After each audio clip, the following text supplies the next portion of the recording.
But Jeannie, thank you so much for this opportunity. I really appreciate it, and thanks everyone for joining.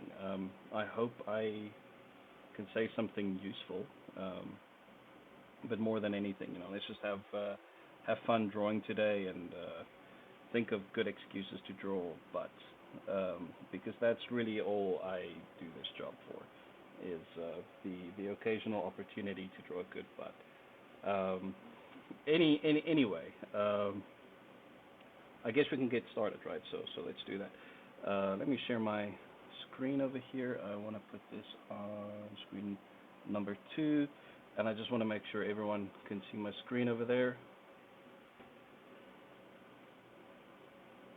Yay, yeah. Cool.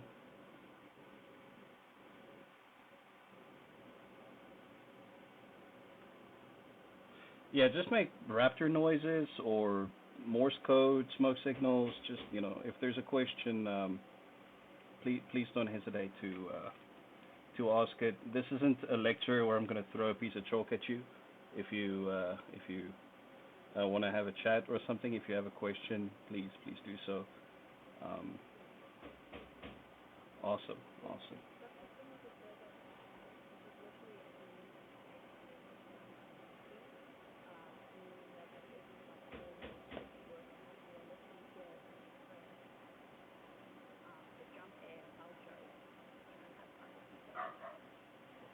Yeah, please.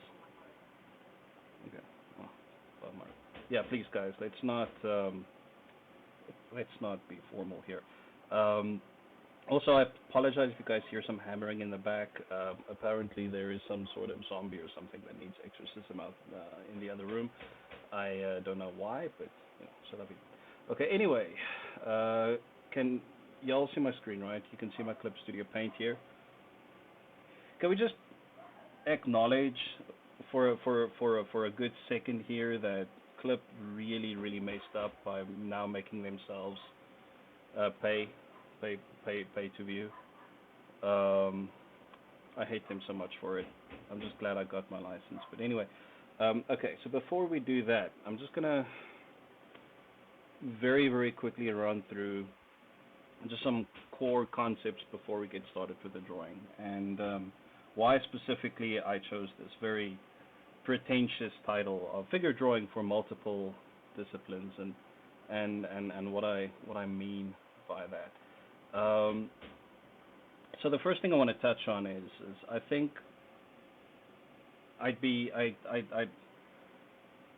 surprised if no one here ever found a dichotomy or a difference between the art tutorials and the art stuff you would buy in a in a bookstore, or the art stuff you'll see some streamer do on YouTube, and the actual work you'll find you have to do in industry, right? There's a big difference between those two things, and once you hit industry and you found your little niche or your place where you belong as someone who draws, you realize that maybe a lot of the stuff that you've read in books is not useful. And for some of these things, it's definitely true. Like, never buy a Christopher Hart book on how to draw manga, right? Like, it's a waste of your money. But in other senses, I do think we are remiss in things like how we approach figure drawing. Um, I'm pretty sure everybody here might feel, your old school anatomy manual doesn't really help you much with character design, or cool, exciting poses. And something I want to just posit today is it could be because you're using the manual for the wrong thing. It's not there as a library or as a way to learn style. It is but one of the many pillars that you have to have when you're doing figure drawing. Okay, so the first concept we're going to talk about today is really the difference between what we do professionally and what studies are, right? So I'm just going to take everything professional. I'm going to, for the sake of today's talk, just call it production art, right? So whether you're a layout artist, character designer, whether you make environment concept design for games and all you specifically do is make, environment call out frames or something for the environment you're modeling. Whatever it is that you professionally make as an end product, right? That is production art. Okay. And everybody here knows animation, comics, well, most top tier production comics, not really indie comics. Indie comics tend to be self-made. But we know this is a team sport, right? Everybody sits in a pipeline, everybody works together.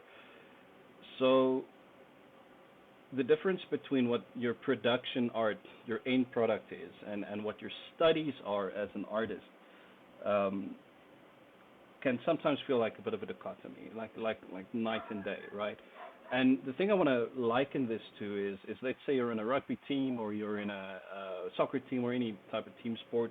I don't play team sport. I'm more of a martial arts guy, but team sports, the analogy I'm going to use here. Your job as the goalkeeper is to prevent the ball from passing your hands and getting into the goal. To be able to do that, to be able to be part of the team, to be the goalie, you have to do things that are not immediately goalie related, but goalie adjacent, right? You have to stretch, you have to do push-ups, you have to do a lot of cardio, you have to, learn whatever it is goalies learn, right? And those things, the equivalent in art, these are the things that I personally consider to be your studies. And this is the stuff we're going to talk about today, because in my opinion, as much as I love working in this industry, it's our studies that honestly give me a lot more joy. And it's probably why I enjoy teaching more than I do working in industry, generally speaking, because I get to do the study side of things a little bit more. Now, studies come in different shapes, different sizes. The most common thing would be master studies, and I really throw in everything there from making bark plates or studies of the old masters to taking model sheets made by Multicol and trying to copy the model sheets over into your own poses, right? That is the first thing we all do. We see a cool picture and we want to copy that picture, right?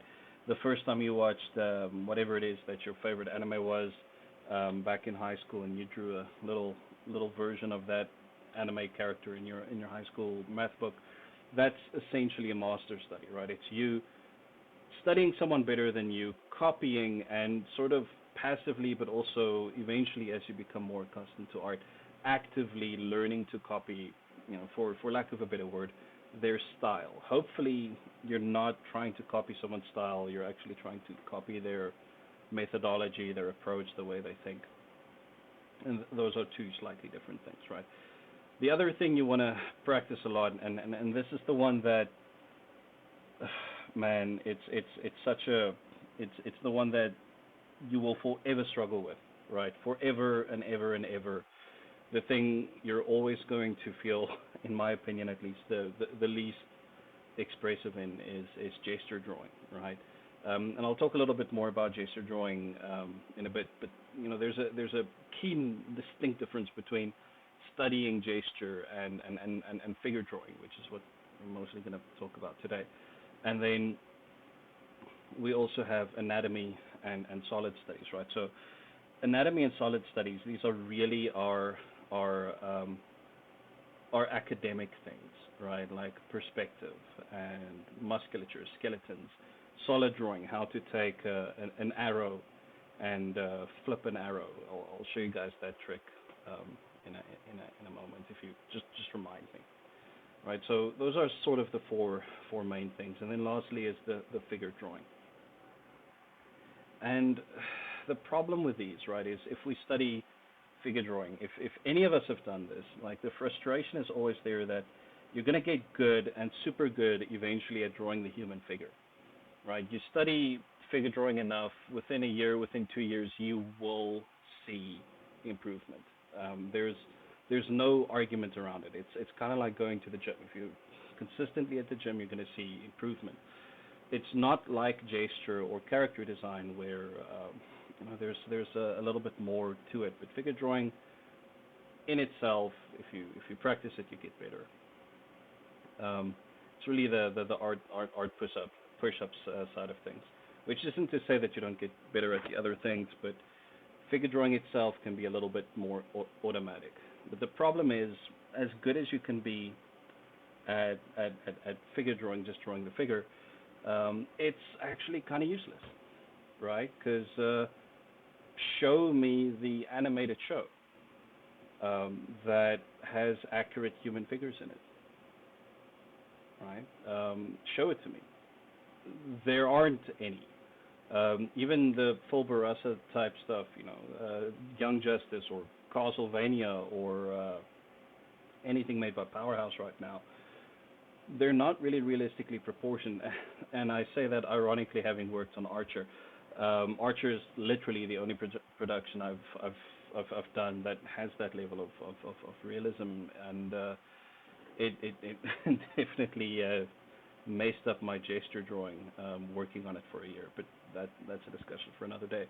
Generally speaking, though, like 90% of the stuff we do are going to be cartoony, right? It's going to be the Cal Arts little bean face or something adjacent to that type of drawing. So a lot of people, when we do figure drawing, they get disheartened by it because what does this actually offer me, right? As someone who works in the industry. So these are the things, right? That I always ask myself, and I used to be very happy with my figure drawing when I taught at animation school. Like I was pretty okay. I would finish a sketchbook a month, easy. Lesejo and I both. Like nowadays, I still finish a sketchbook a month, except I do it digitally. But when I went to Gobelins, we started doing live drawing there. Niall, the first time he saw my work, he said, "Yeah, this is good, but it's useless. Like there's no gesture, there's no anima, there's no shape language to it." And it took me, a lot of humble pie to learn and try and explain, understand what it is, what he meant. And really what it came down to is figure drawing, academic figure drawing is one thing, right? But we're actually focused on animation character drawing. And for animation character drawing, the rules are a little different. Our requirements and the things that we need are just a little different, which is not to say that we're not going to use classical figure drawing techniques. We will use them. We'll just use them in a far more pragmatic approach than what a classical academic fine artist would.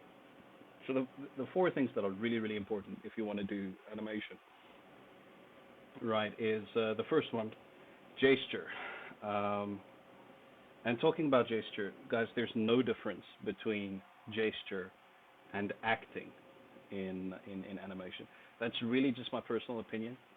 Other people might disagree, but when you're doing a gesture drawing versus a figure drawing, right? Anyone who's done a quick drawing knows there's a lot more energy in it. It looks a little bit more vibrant. Gesture drawing is spontaneous acting. It is our equivalent to ad-lib acting, right? And the more you think of a gesture as your figure acting out something, and you keep that sort of in the back of your mind as you're doing gesture drawing, I think it will actually improve your gesture drawing quite a bit. Then there's anatomy. Everyone hates anatomy until you love it.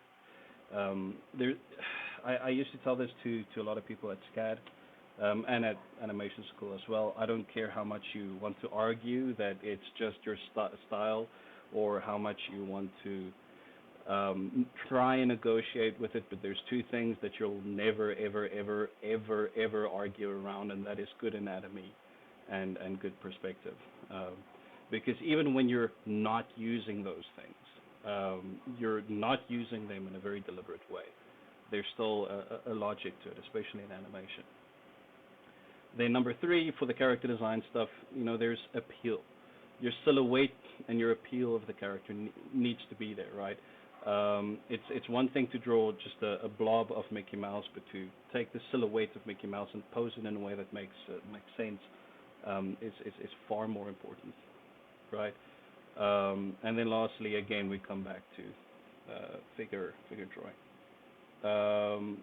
Let me just check the questions here. They still, oh yeah, no, yeah, they animate in After Effects. Is learning classical figure drawing and anatomy a bit futile?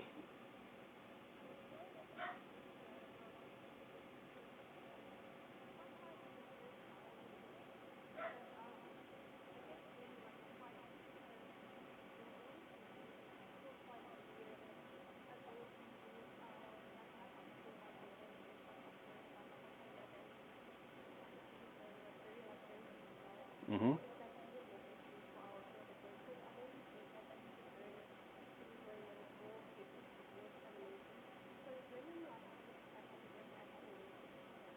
No, not at all. Not in the least. No. Um, my my recommendation would be to take 2 years of your life and just do classical art first. Learn how to do bark plates, learn how to do figure drawing, commit to that and have that as a solid foundation to start with. Um, but I'll dive a little bit deeper into that in a moment. The yeah,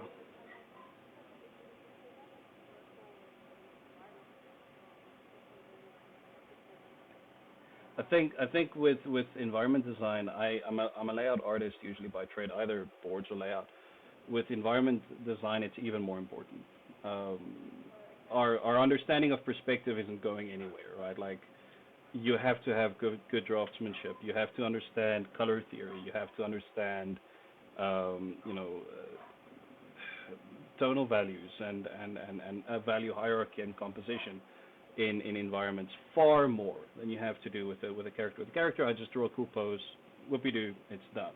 With an environment, especially for animation, I not only have to take the environment in account, but I also have to take the character in account and build an environment that frames the character but still feels like a real environment. And for that, sorry, there is no one better to study than the old masters, than classical art. Western classical art, that's where you start. And well, or at the very least, your sort of 1900s American illustrators, the Franklin Booths, the Leyendeckers, those guys are really the people you want to study. Yeah, no worries. So on that topic, really when you're going to talk about figure drawing specifically, not necessarily environments, but figure drawing itself, in the traditional 2D pipeline, guys, there's really just four jobs that your ability to have good drawing, good character drawing, is paramount, right? In any other job, if you're bad at drawing a character, yeah, okay, it's not the end of the world, right? If you're good at your environments, you don't really need to worry too much about characters. Um, but really, there's four where if you can't draw a person, you're not going to get this job, right? You're really not. And those four are, character storyboarding, number one. The second one's character design. The third one is character layout, and then number four is character animation. And I know there's one or two of you guys going in the back of your head, yeah, but we've got rigs for character animation. No, you don't. A rig is merely a glorified cleanup tool. It's not a animated anything. Um, yes.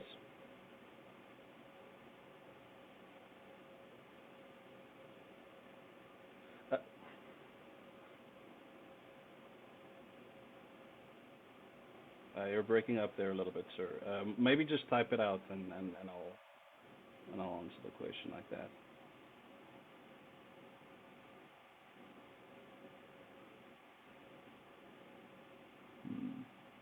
Hmm. Whilst that audio thing's getting sorted out, yes, Ginny, there's a difference between character layout and background layout. Background layout is essentially a blueprint drawing of how a scene gets put together, right? where is the background, what does the background look like, what is my effects animation, where are my character animations, how do I composite this in terms of a layer hierarchy, which things are my overlays and underlays. Character layout is something you often find in either cutout animation or traditional like Disney animation, where the layout team will have a dedicated character person who draws the character in the golden poses for that sequence, because very often you will have a shot that does not necessarily fit your model turnaround, or has a different shoulder position or something than what your rig might have. And that is the job of the character layout artist, to draw a character layout of that for the animator. So some studios will not have a character layout position, but will have a background layout position. Others will not have a background layout, and others will, specifically focus on character layout more. Yeah, that's the difference. I hope that covers that. Yeah, cool. You're welcome. So with each of these, right, character design, layout, animation, boards, each of these are very much their own things, very much their own discipline. So if you want to be one of these things, you have to focus on certain things more than others, right? So a storyboard artist, the most important things a boarder needs to be able to understand is cinematography and editing. And honestly, everything else is secondary. You have to understand your focal lengths. You have to understand how a shot works, how a 3-camera setup works. What type of camera are you shooting with? Because you need to be able to draw different focal lengths, right? Second to this is your gesture/acting, right? And then, equal to this would be your clarity of your silhouette and your solid drawing. It is not as important to be able to have clean, finalized work, right, in storyboards, but the idea that a storyboard is a little rough crumble that you give to another 80 people to work with and then make layouts and backgrounds with and animation with is complete nonsense, right? If you can't make good, neat, cleaned up boards that read well, you don't belong in storyboarding. So if anyone here was going, I want to be a storyboard artist because it's just rough drawings and they need to be clean. No. Stop right there. It's probably the one of these that is the most, the hardest one to learn, which is why it's so competitive. The other thing you're going to be doing maybe is character design.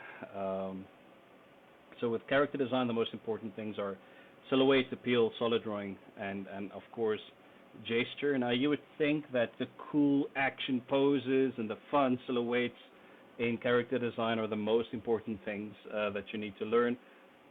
No, that's the job of a character artist in games. Character design, 90% of character design is taking characters that are lined up in T-poses and drawing new clothes for them that fit into the art style, right? Sorry, hate to break it to you, that's what it is. It's mostly very, very drudgerous, boring work. It is not, I start from scratch with a character. There is that, of course, but if you're going to be working in TV, you're going to be working in series, Archer is already designed, right? The whole cast from Archer is already designed. The only thing the character designers are going to do is really dress up with those characters. So it's not as figure drawy, it's not as strong in its poses as you would think. The character design director will work with an animation director to make sure that the characters can be animatable, but that's years down the pipeline. That's not an entry-level job. Character layout we've already touched on. For character layout, really, when I say contextual anatomical precision, can you draw and model? That's really what that means. For character layout, guys, your understanding of anatomy needs to be perfect. You really, really need to know what you're doing. Your clarity, your acting, all of these things need to be very, very tight, very strong. And for character animation, obviously you need to stay on model. You really need to understand your physics. You really have to have good acting. But by the time you get to animation, if you're in a good team with a character layout and a good storyboard artist, and you've got a good audio to work with, and you've got good character design, and I recognize those are a lot of ifs, right? Um, but if you have those things in place in a pipeline, the character animation really, honestly, um, folds itself in at that point. It's very hard to make good character animation if you have bad boards, bad character design, bad layout. But it's very very easy to make good animation if those things themselves are also um, good. Cool. Any questions about that so far? Does that make sense?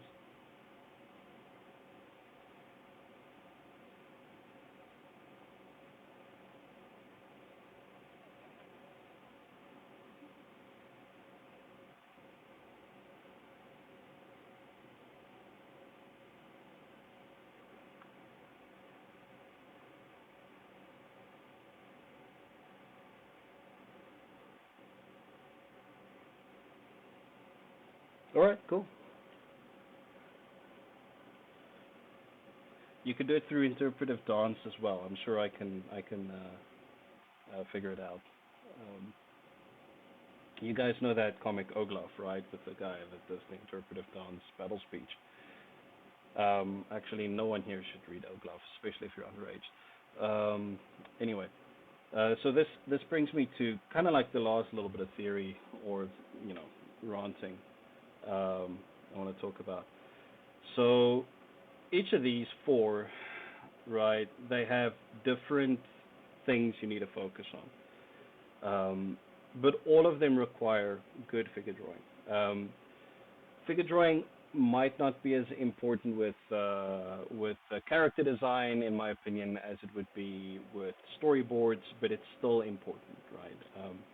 There's at no point can you not do figure drawing and think yourself a good animator, unless you're Pendleton Ward. Okay, well, he's not a good animator, so you know, there I said it. I think his work is trash. But anyway, okay, cool. Four pillars of study. Um, Again, guys, really, just my opinion. This is not like hard academic anything. It's you know, you're really free to disagree with everything I say here, honestly. But you know, the four things I really think you need to focus on if you want to do good figure drawing for animation.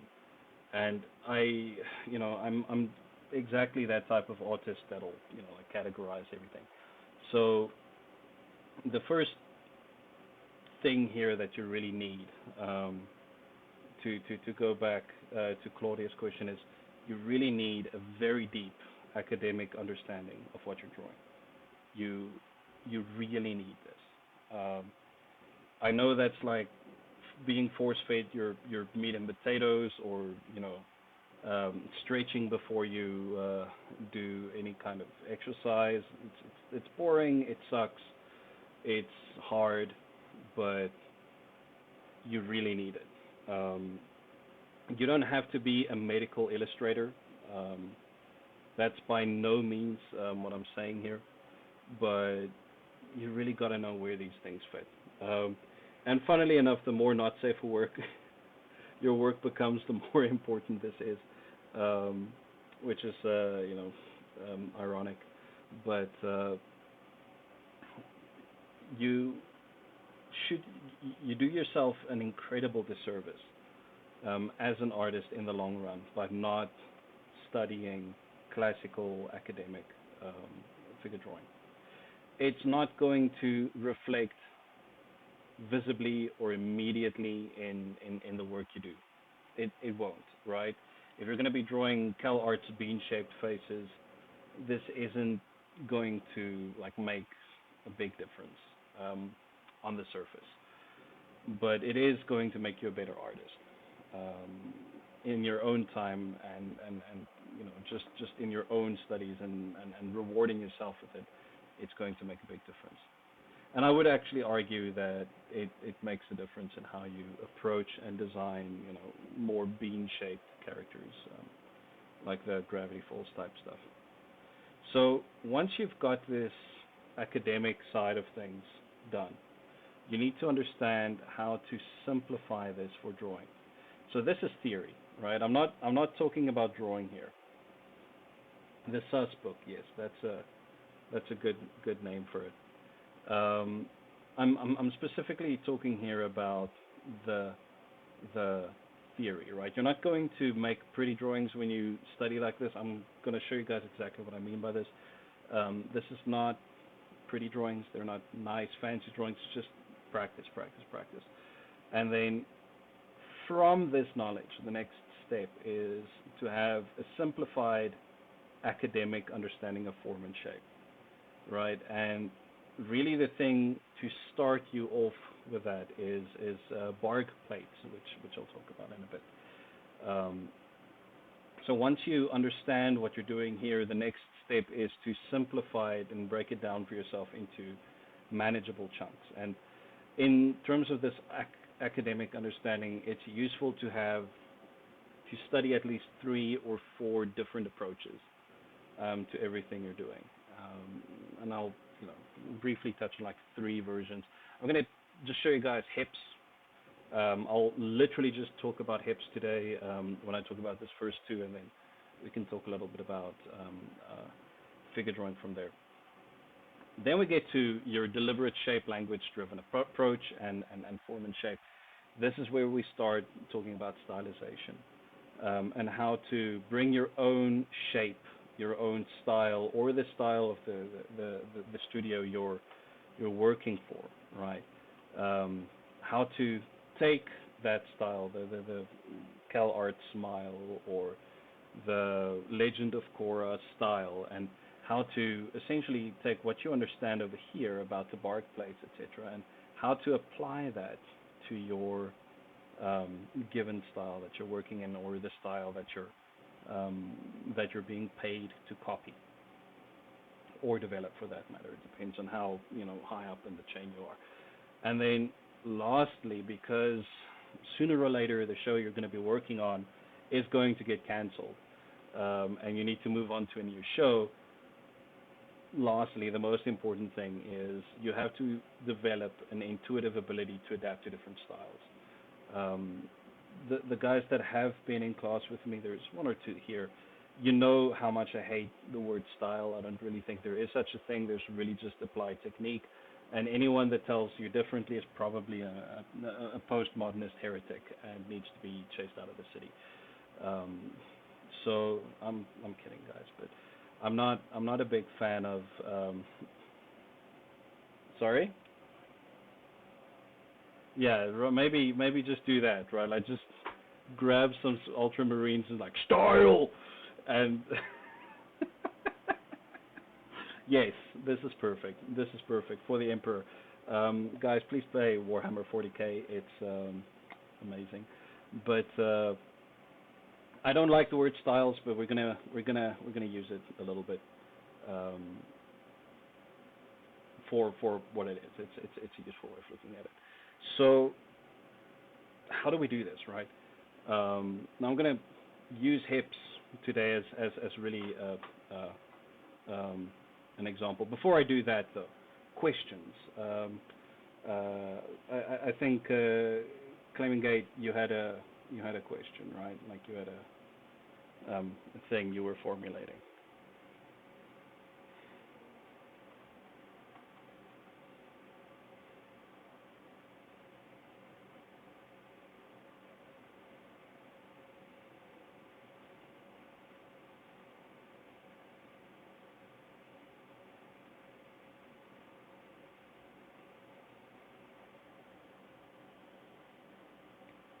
Are you referring to like if you're working in a studio and you're a boarding artist? Okay, so usually what will happen in a studio, or at least like professional studios with more money than most South African studios, before you even start boarding, the storyboarding team, and really the whole production team will have a production meeting, right, with the producers and the art directors. And before your paint touches the screen, the producer and the art directors are going to tell you, we have money for this, we have money for that, we have money for this, do this way, right? So they've already decided, based on what happens in a script, what are our big shots going to be, what are our small shots going to be, and this is given to the directors and the lead boarders to really supervise and enforce when they're boarding on the show. If it's a board-driven show, obviously it's a little different, but board-driven shows nowadays is really just an excuse for it's a shit show that doesn't make any sense. The days of good board-driven shows are, they're long gone. Nowadays, every Tom, Dick, and Harry makes a bad show and calls it a board-driven show, and then you end up with like really bad world building. And like a good example would be something like High Guardian Spice, which had a lot of potential to be a great show, but you're making a fantasy setting, and if there's one thing fantasy nerds hate, it's bad world building. So you've got atrociously bad world building in a board-driven show. Those two things don't work. Like board-driven works if you're in Termite Terrace making a Bugs Bunny cartoon, or you're making Homer Simpson, but it's not going to work if you're trying to make like a story with lore and backstory and stuff like that, or at least it's way more challenging. So board-driven, it's not something I really have a lot of time for. I'm very apprehensive of people who say it's a board-driven thing. But you're going to sit as a boarding team before you start boarding, right? And you're going to discuss what happens in every sequence. You will divide the work between the boarders, who's best suited. Like, if Mike is a great car chase guy, they're going to give the car chases to Mike, right? If Steve is a great physical comedy guy, we're going to give the physical comedy sequences to Steve. And so you divvy up the work like that.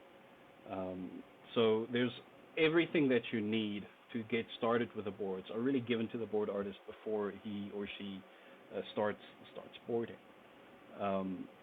Then you'll be given, if you're lucky and environment design is ahead of the curve, which sometimes they are, especially if you're working on a legacy show with a lot of environments already pre-made from the previous seasons. What will happen is you already have a floor plan, you already have camera angles, and because of that, you have so much to work with by the time you're boarding. You're really just going through the motions almost to just make clear what needs to happen to everyone else. And yeah, Ginny, you're absolutely right. Like Steven Universe started off great, and you'd have, what's the green one? The green person walking off screen, and when the green person comes back, the model's changed, which is just, I have second years that can animate better than that. Peridot, yes. Like there's students that do better work than that. But anyway, that's like a rant for another day. So anyway, yeah, I hope that answers the question. You get a lot of context. Like, you absolutely know exactly what you're doing, where you're headed, and what you need to do by the time you're boarding. There's no way you're not doing that. No one just gives you an idea and say, just come up with something cute. There, again, you get stories like that, but most of them aren't like that. And those that claim to be are usually lying, because this is multi-million-dollar projects, right? A producer isn't going to put $1 million down an episode on like 3 junior storyboard artists that have cool ideas, right? That's just never going to happen. Yeah, it is. Yeah, Ginny, you're usually right. And what I find is it's usually places like us or South America, where they make these assumptions that you have to do these things and this is how it works. And the answer is no. There's a reason why Disney has the quality they do, and France has the quality she does, because they don't make these mistakes. They learned the hard way. Anyway, um, anything else before we get to the doodly bits?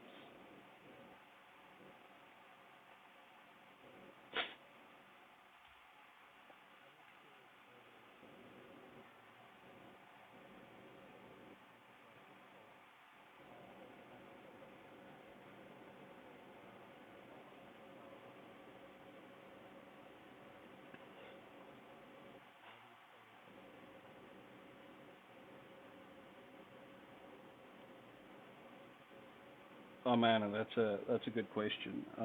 So I mean, firstly, you have to be able to draw a model, right? Animation is a weird place. It's not what the internet makes it out to be, and it's definitely not comics, right? I have to be able, if I have a model sheet in front of me, and I need to be able to animate according to that model sheet, right? If I'm an animator, so I have to be able to copy a master. I must, otherwise I can't do my job. But in terms of self-study, or when you're developing character design, or you want to hone your own intuitive way of drawing things, what you want to do from master studies is not try and copy verbatim what you see, right? Although again, I'm literally going to talk about bark plates in a moment. What you want to do is find an aspect of what that person is doing, right? For example, a good example, you guys can see my screen, right? Is, I don't know if you guys know Nurzan, this guy, this dude. I love this dude's work. I adore his shape language. It's not animation friendly, and it gets a little self-samey. Like every pose looks a little too similar, but I love what this guy's doing, right? So if I want to study this guy, I've got one of two things I can do. I can either bark plate it, or I try and copy exactly this drawing, which doesn't really help me. Not if what I want to do is learn from him. It helps me if I need to stay on model, if he's sort of my director. If I want to practice staying on model, then yes, then I'm going to try and copy exactly what he's drawing. But if I want to understand what he's doing, if I want to learn it, for example, his hips, and I'm going to talk a little bit about hips today. What I want to do here is, okay, so this dude's shape, he tends to have this interesting tapered triangular shape here. Now, why does he do that? Right? Like, why is this the shape that he uses? If I just copy this shape, right, and I want to draw a character over here. I'm drawing the ugliest face on earth, but let's say I'm just going to do a little thing like this. If all I'm going to do is, okay, I want to draw Nurzan style hips, and I'm just going to copy that shape, this doesn't make any sense, right? I don't really understand what I'm drawing. Right, like is where are the hips? Is the stomach over here, right? Is this the hip bone? I don't know. But if I really apply some academic thinking to this, and I'm just going to draw an inverse version just to make this easier to understand, because the backside of the hips don't really translate well to a academic understanding or a good explanation drawing. So just excuse the fact that I'm flipping this around. What I'm seeing here, if I did deep academic understanding, I'll understand that, well, the pelvic bone is actually about here, right? And what I'm seeing is this over here. This is the iliac crest of the hips, and the hip bone, the femur, it sits about over here, and on this side is the other iliac crest of the hips. Female hips actually flare out in more of a butterfly shape. So I'm doing a very simplified version. So what are these curves? Well, this is basically the gluteus maximus hanging from the side wall, the back wall of the hips, right? So the hip bone actually has a bit of a curve to it. You can think of it as a bowl, and it's curving like this, and the gluteus maximus hangs from it like this, right? So what I'm seeing, and to understand what Nurzan's doing is, oh, okay, I see what he's doing. What he's doing is he's taking the femur bone and he extends it further from the hips than what we usually would if I'm drawing a regular person. And that's how I end up getting that extended look over here. And I wouldn't be able to do that if I didn't do some academic study first, right? So instead of just trying to copy what I'm drawing here, which again, super useful, especially if you're an animator, learning how to draw and copy what you're seeing based on sight is very useful. And it is a skill you have to learn. You have to be able to do this if you want to, especially if you want to be a layout artist or an animator. You have to be able to do, copy what you see. But I also want to understand what I'm seeing, and that's why you have to have both. Right. Cool. So, awesome. Any other questions about that specifically? Any specific books? Yeah, sure. So, Andrew Loomis, he's kind of more the phase two of what I'm trying to talk about when you have simplified versions of anatomy. But Andrew Loomis's books on how to draw the head and hands and figure drawing for all it's worth is really useful. I'll write that here, so you can just copy it. Anything Andrew Loomis, and his books are free, by the way. Loomis is great. Then the Volpu Manual is another one that honestly I trust. If you want to learn gesture, the guy you want to read is Walt Stanchfield. That's a whole different ball game from what I'm talking about right now, because that's purely about gesture. And then Michael Matesi is another one that I really recommend for the more academic side of things. His book series Force is phenomenal. And then on the internet, really for academic drawing, Stan Prokopenko. If you don't know Stan Prokopenko or Proko, follow Proko. Proko is awesome. And then the next step after this, once you really have this under your knee, you can only then start listening to guys like Ethan Becker. I love Ethan to bits, but don't start with what he's trying to teach you. Start with the academic stuff. I really respect what he means when he's like, use shortcuts and use shape language and all of these things, and he's absolutely right. But the exact same thing is going to happen if you just do what he does, right? Because I can tell you, like everything in the body is a steak knife, right? The body is essentially like a leg is just a straight line with a set of curves. An arm is really just a straight line with a set of curves. A body, your torso really is just a set of straight lines and curves. And I can tell you this, and if you have no academic understanding of anatomy, then what's going to happen is you're just going to copy these shapes, and your drawings are going to look like trash. It's not going to work, right? Because you're going to end up with like a character where I try and dogmatically fit in into a steak knife, and by trying to like dogmatize the shortcuts I'm showing you, you end up with like very trash, very bad drawings, which is not good for you. So you really have to start with a solid base first. Okay, so any questions about that so far? Anything else?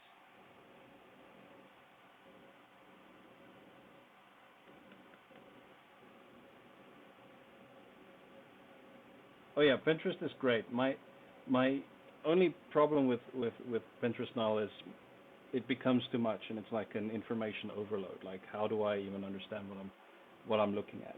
It's almost better to, you know, memorize 3 books and know those than get Pinterest, because I never even open up my Pinterest anymore. So there's something to be careful about. Anyway, let's talk about what I mean here. And before I do anything, let me just show you guys what a study looks like. Beautiful, right? I know, it's absolutely gorgeous. When I do a study, when I'm doing figure drawing studies, this is really what it is. I'm not trying to work aesthetically. I'm not trying to, like wow myself with beautiful drawings. I'm trying to learn and understand. And what you're seeing here is my academic drawing,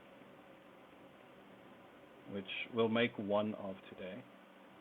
I do an academic drawing, then I do a simplified one.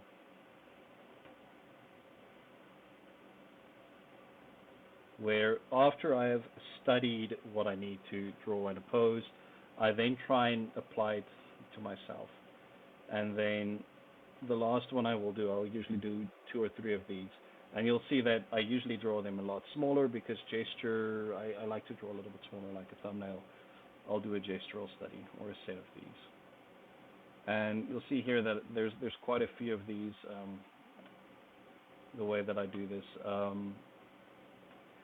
I don't know if you guys saw the Archer I posted 2 days ago. Here's the gestural version of the Archer. I started with this drawing over here. Same with the chicken armor. That's her over there.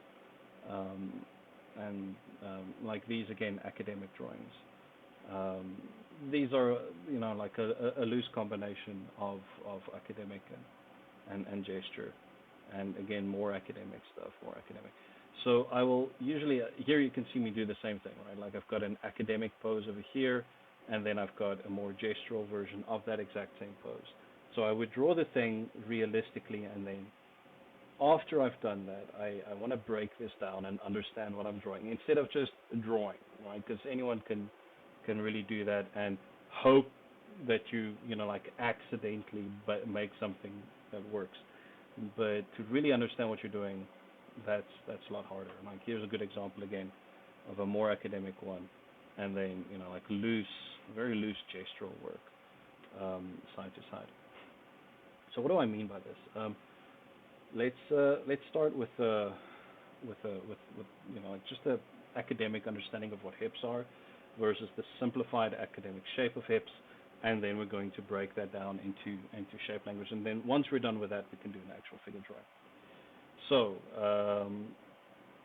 I'm going to specifically talk about female hips. I haven't studied the male hip structure as much as I have the female one, mostly because in terms of animation walk cycles, male hips are way easier to animate than female hips. There's an interesting angle difference, right? Like from the top view, male hips are kind of like a TIE fighter. It's sort of like this, but female hips open up like this, and so for a walk cycle, the rotation in the hips is very, very different in a female than it is from a man.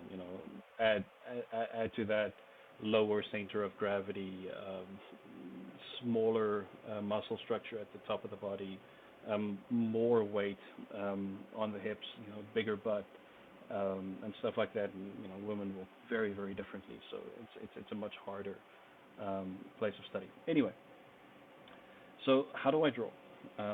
When we're doing these things, guys, don't have a brush pen, don't have a textured pen, don't have a thick pen. Have a nice, neat, round, normal pen, right? And use 2 colors. Right now, I'm kind of impartial towards using black and red. I used to be more of a fan of blue and red, but whatever, my preferences change. So let's start with kind of like pure academic. What does that type of thing you need to know. Um, Academic, yes, there we go. So in a pure academic sense, right, what you need to understand about the hips, especially the female hips, is that you, I'm going to try and draw this like Kim Young-gi style. Um, you need to know where the iliac crest sits. You need to know this essentially creates a circular pattern, and the the pubic bone area over here kind of creates a. You guys remember that clothing brand Bad Boy? It creates kind of like Bad Boy glasses, like this, um, and these wrap around in a circle all the way. And then from there you have the hip bone for the um, for the femur kind of attaching over here. At the back, higher up, right, is the sacrum, which is this weird alien-looking bone, and this attaches to the flat plane of, at the back. I'll do a inverse angle in a moment, and then that very wide iliac crest, kind of like a shape over here, the other bone over here like that. And that's more or less what you need to know the female um, hip looks like, right? And from the side view, what you'll see is this weird bean shape, really, like this, with the sacrum over here, your tailbone, and a little ridge over here. Let's just put on our bad boy glasses, just to add that. So it's kind of something like this, and the spine will sit there, and your sacrum has a very large curve here. This angle is completely wrong, but whatever. So that's the academic side, right? Like, this is very, very far from accurate, but I understand what I'm drawing, and I'm not trying to draw a perfect drawing. But what I need to do when I'm studying this, for example, is I need to understand that, well, attached to this will be my gluteus minor that attaches to this bone over here. Attached to the underside of the pubic bone are my groin muscles that, make that triangular shape in the leg. Then I've got this tendon pulling down all the way over here, and this goes down here, and round about here I'll have that other muscle group pulling down over here. And that's sort of my front leg muscles and how they connect. And then if I just draw a line straight down here, I should be able to see where the gluteus maximus, the butt, it's going to be all the way down here. And then this quad over here curves and overlaps like this. And then, you rinse and repeat on the other side. That's an academic, like pure academic understanding of what we're doing. And you really have to study this. And the fun part, the nice part of doing this, and really is you don't have to be good at it. Like, you don't have to be a brilliant artist to study this. You just need to understand what you're drawing, and you can copy and paste quite a bit. Just a precursor. I forgot to say this, guys. We are going to see a lot of naked bodies in the figure drawing today. I hope that's okay with everyone. If it's not, sorry, it is what it is. So, 3, 2, 1, naked people now. Okay, so if you want to do the academic side of stuff, this is Studio Graphit, by the way, on ArtStation. I really, really recommend you guys take a look at Studio Graphit. They have some of the best resources on the planet. But the fun part of this, right, is of academic study is you can cheat. I don't have to draw a precise drawing. I just need to, okay, so how do I understand this character? Well, I can see her rib cage is about here, right, and it's going to, in other words, be about here, and I can see her sternum is here. So I want to understand what I'm drawing, right, and that's really all I mean. You guys remember the iliac crest? There we can see it very, very clearly. Iliac crest over here. Her hips are going to be about here, like so, and that puts the pubic bone about here, and then curving around all the way over there, and there we can see, that's really where the femur is going to be over there.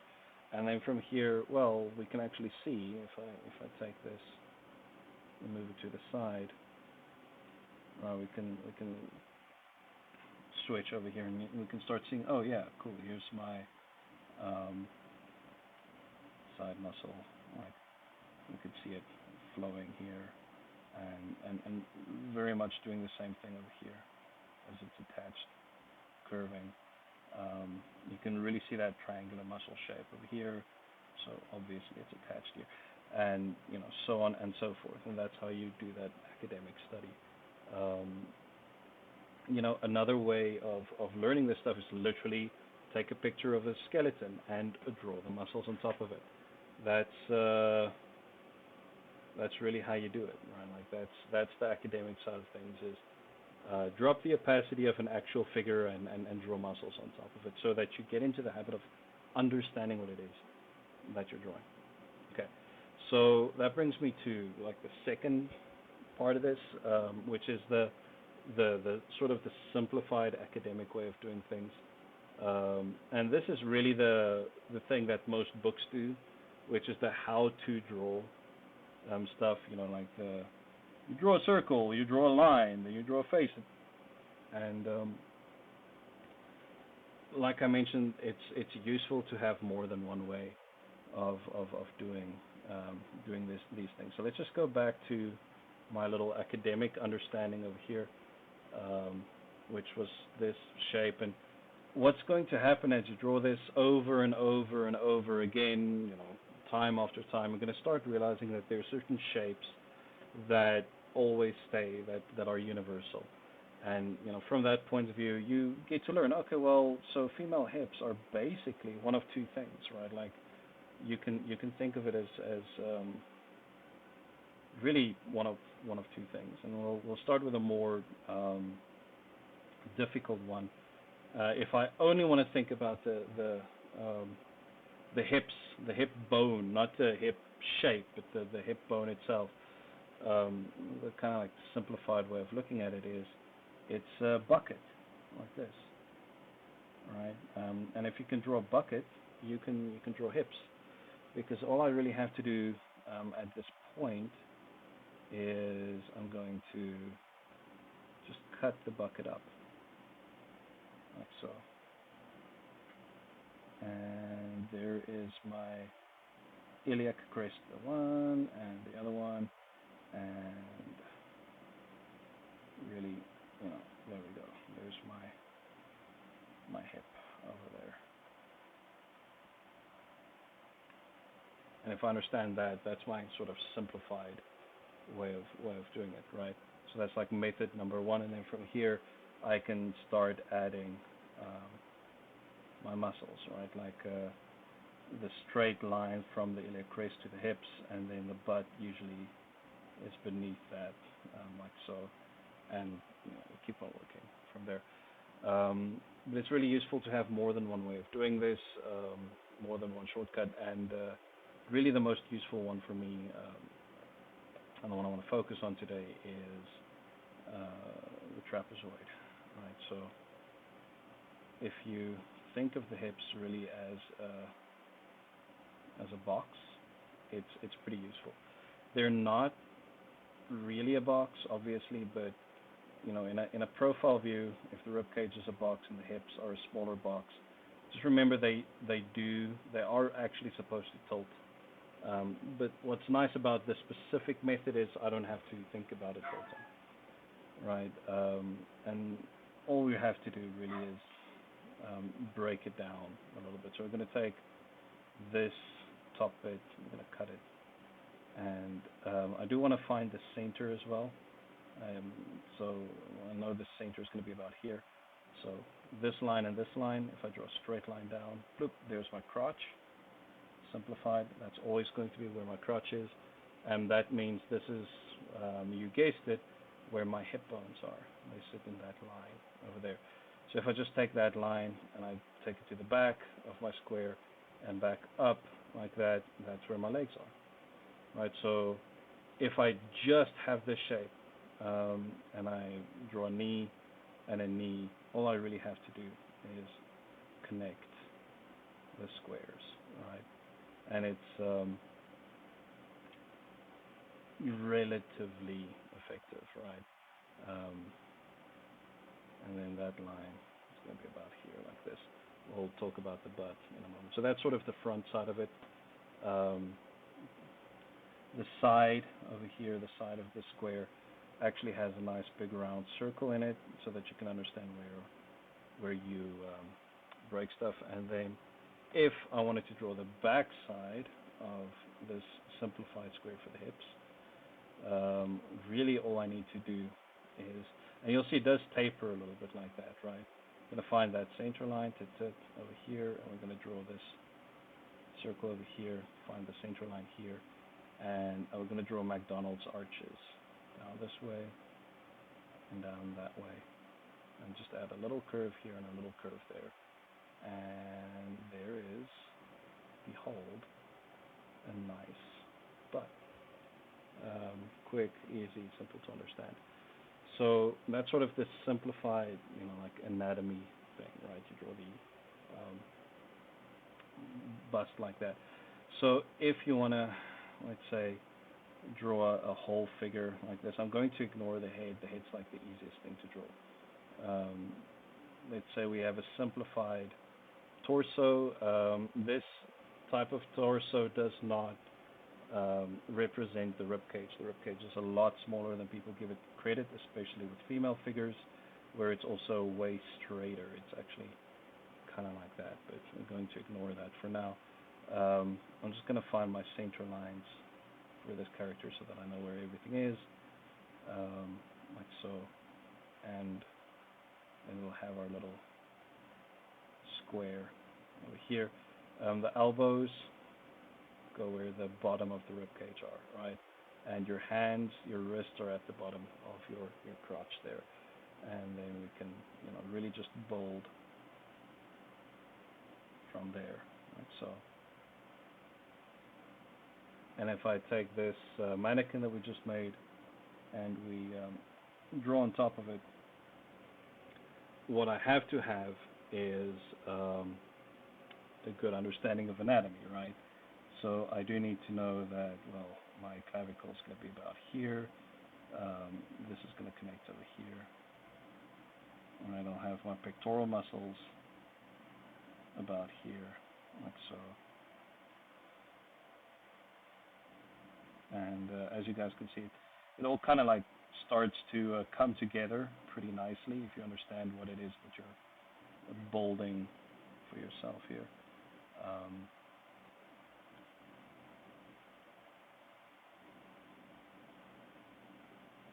And let's just add our little head there.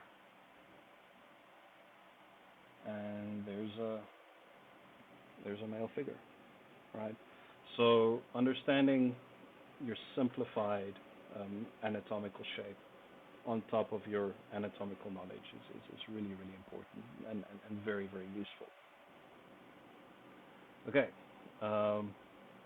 so let's draw. Yes.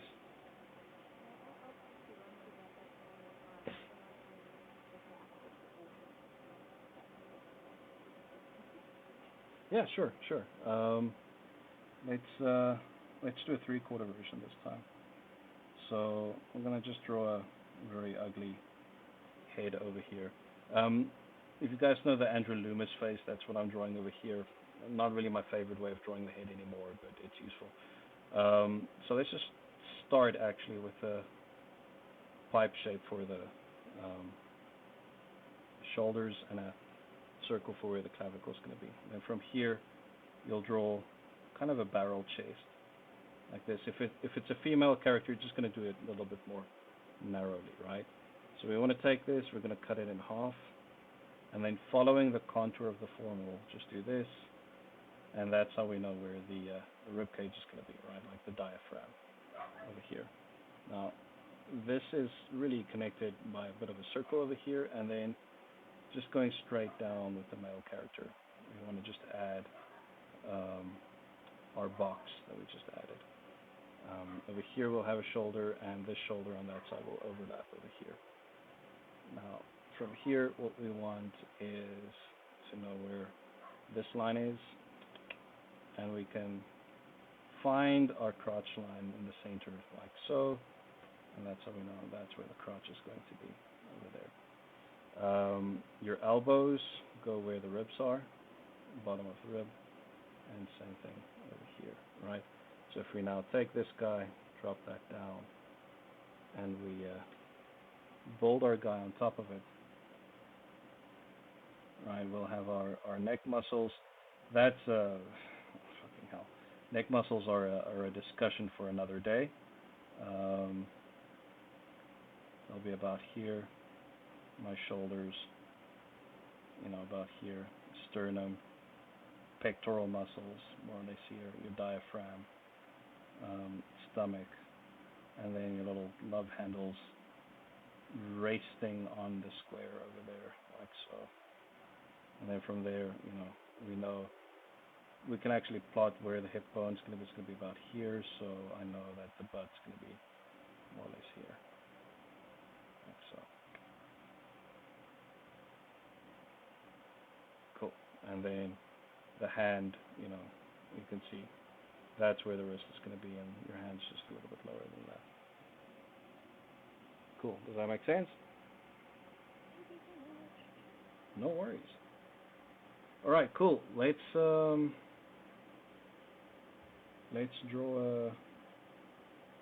a body real quick. Let's apply this idea, right, to a figure. I deliberately chose these because I've been studying this specific model for a good week now, and I can't draw her. She's really, really hard to draw, especially this pose. It's like a super, super hard. I don't know why. I really struggle with getting it right. So if what I wanted to do was just do an academic bark plate drawing, right? And if you guys were wondering what a bark plate is, it's one of these. And the whole point of a bark plate is it teaches you how to look at something that's complex, break it down into simple shape, and then from the simple shapes, render it into the complex thing. But what you have to have when doing a bark plate is you have to have one-to-one scale, right? So if all I wanted to do was just bark plate her character, I wouldn't really be struggling, right? It wouldn't be that hard, because with a lot of bark plate practice, you start to get okay with it, right? Like the objective then would be really just to make sure I always stay kind of more or less on scale, right? And let me just find my plumb line, my center line over here, and just do the same thing over here. And once you've got that plumb line, it actually makes what you're doing a lot easier, right? Because I can kind of plot out with a lot more precision what it is that I want to do. Okay, so if all I was going to do is a bark plate, I really just have to measure, right, as I go. But that's not really what I want to do when I'm doing a figure drawing study. Right, I'm not trying to just copy the silhouette. What I want to do is I want to draw the figure. I want to understand the figure. So the first thing that's very different in figure drawing is I'm not going to draw according to scale. I'm going to keep her pose over there as a thumbnail. And what I want to do is figure it out for myself, right? I'm looking at this figure and I'm asking myself, in which direction is the rib cage, the front plane of the rib cage facing versus the front plane of the square for the hips? Is there a twist in the body? And yes, I can see there is, right? Because her hips are facing pure 3/4. But the shoulder twist over here tells me this is more of a like a full 2 or a semi-pro. But also she's twisting, she's pushing her shoulders back, right? So what that does is it opens the chest and curves the chest out far more. Um, and then her face is profile views, which tells me that there's a twist in the spine, right? These are the things I'm thinking about and looking at when I'm doing a figure drawing study. I'm not trying to bark plate, although I will do a bark plate. I will practice drawing what I see through bark plate studies. These are very, very important. It's where you start, and this is the thing. This type of thing, the bark plate, that's what you want to learn if you want to learn how to draw on model. What we're trying to do right now is understand the mechanics of the figure. This is Graphit Studio. They are on ArtStation. If you go to here, I can actually show you guys. Hold up. They almost always have something on ArtStation. So if you go to ArtStation to the marketplace, they're pretty good. Mouse Neon's work is really great. Obscura 29 also good, but really my favorite one is Graphit. They do so many good references, right? And they always have like excellent themes to them. They do environments, couple poses, like you name it, Graphit's got it. And yeah, you have to pay for a lot of it, but I've never needed to because they have so much for me to work with when I'm studying that it's not really necessary. Okay. Anywho, guys, let's draw this gal. Let's try. So let me just do this. I just want to get those other guys out of the way. And again, I'm going to try and make this a little bit smaller. So again, what we want to do here is think about the line of action, think about the gesture. All of these things are still there, right? Like all of these things are still very, very much in my mind when I'm drawing. But what I want to do here is really think about the mechanics of this character. So she's in a profile view, so I'm just going to draw a very simplified skeleton here. And this line over here versus the contrapposto, she's got a very, very weird contrapposto going. So I'm going to try and find that shoulder line first. And usually what I do from here, before I even touch the hips or anything, is I try and find these two corners of the rib cage. Right, so I know that the spine is going to go here, down, and I know that corner is going to be about here and here. And if I draw a little triangle there, that more or less tells me where the rib cage is going to be. And I'm just going to draw a little rib cage, right? The rib cage is way, way narrower than people think it is. And from here, what I will do is, kind of silhouette. I usually play it by ear. Sometimes it works to just do a silhouette, other times it doesn't. I'm going to draw that, and then I just want to draw my shoulder joints as well. So from here, the next steps would be, like really thinking about those mechanics. The clavicle over here, this clavicle wrapping over the shoulder over here.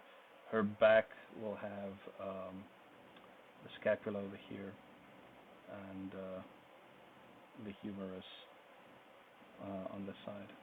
This needs to curve a little bit more like this, I think. The back of the rib cage about here. And then the hips, just very classically boxed hips. I'm going to just move them up a little bit over here. And you know what? Let me just use stick with my raid over here.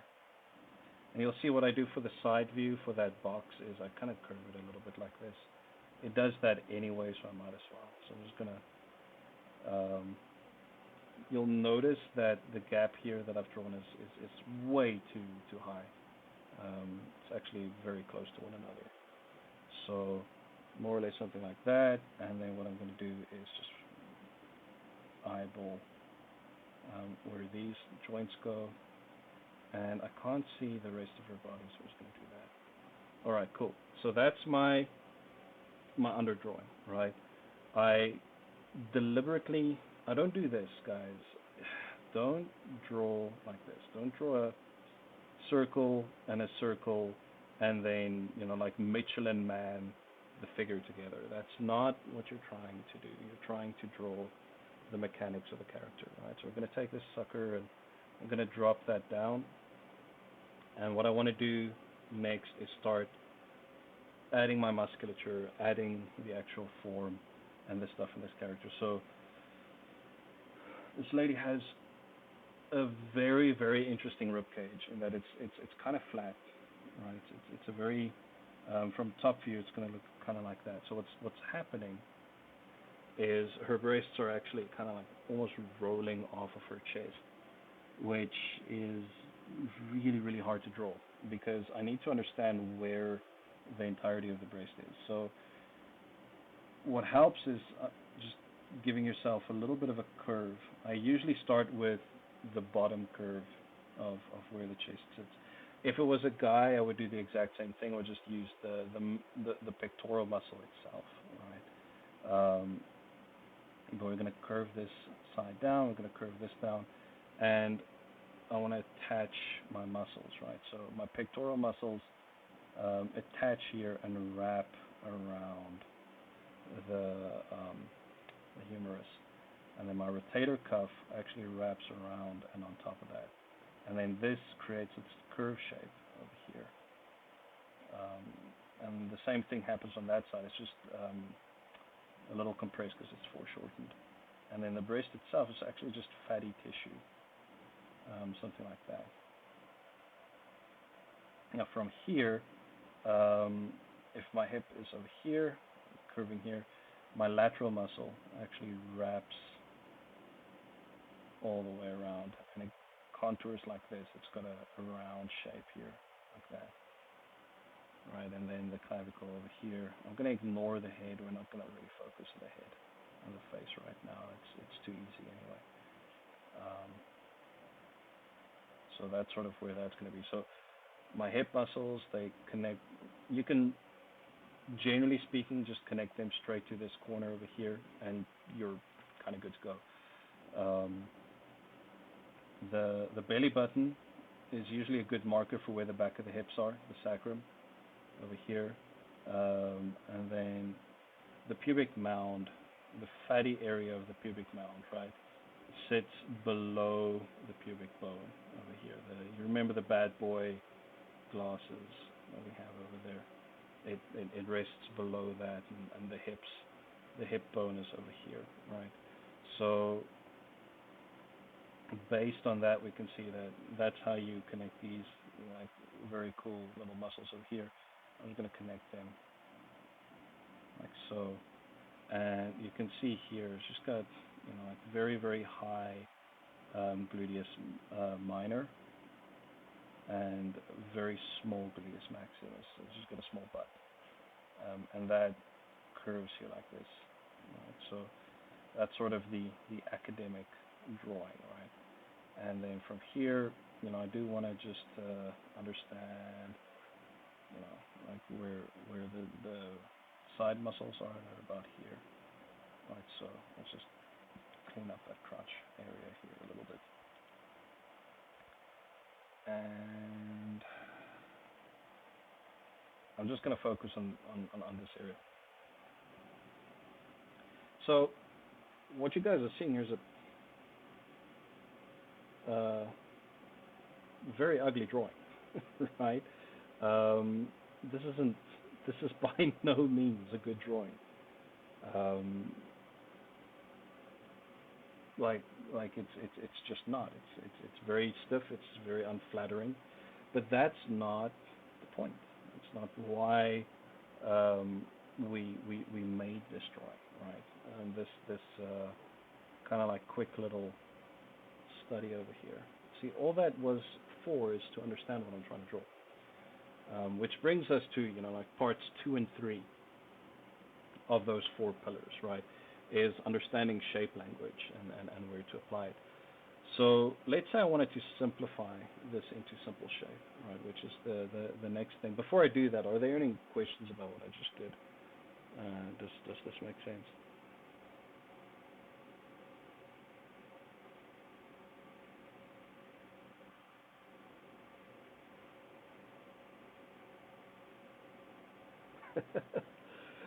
It's gonna take some practice. Yeah, just just keep on keeping at it, and you'll get there.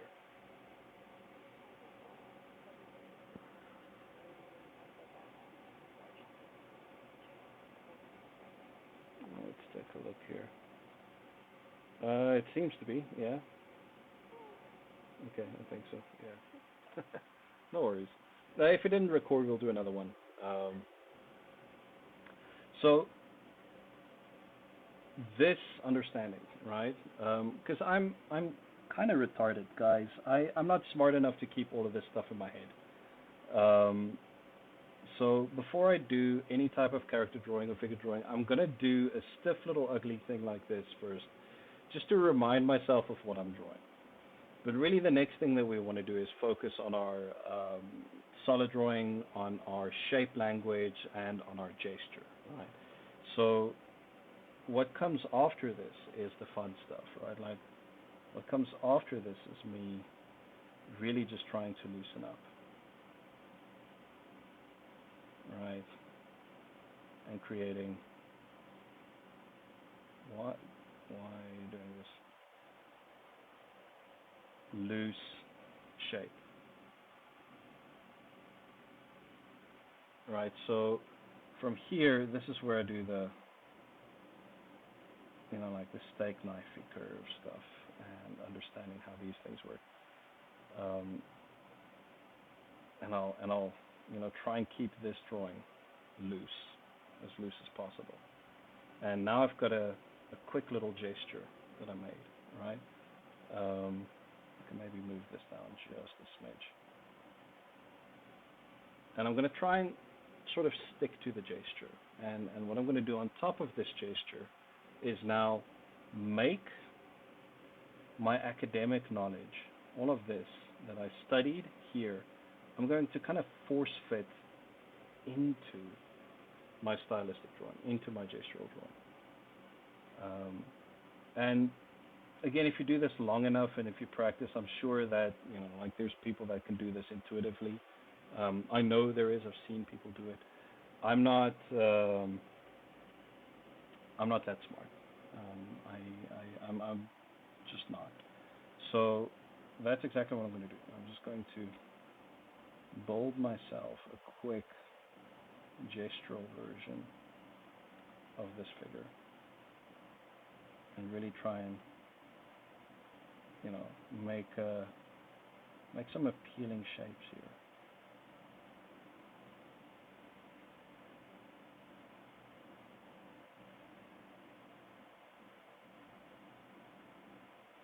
And this is where I start thinking about stuff like squash and stretch and how I want to, like maybe start adding some interesting and appealing shapes here.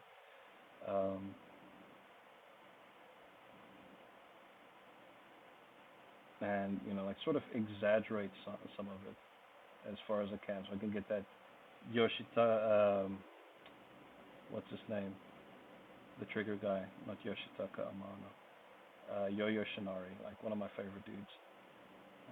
Yo-Yo Shinari hips, right? I want to get some Yoshinari hips, and that's sort of how I build a gesture, right? And this is not supposed to take you more time than what I just did, right? It's not a it's not meant to be strong or like accurate anything. It's really just about that gesture. I do recommend when you're doing these to do them a little bit smaller. That does tend to help give you just a smidge more energy out of them, right? Like if I do this, that already looks a little bit stronger, right?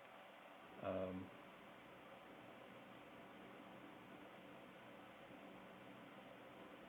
and just find that back side of the butt over there.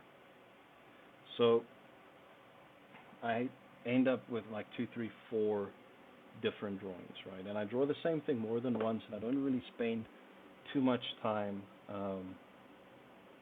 on each of these drawings. It's okay to make mistakes. It's okay to have them look like complete dog shit. That's fine. What I'm trying to do is understand what I'm drawing first, right?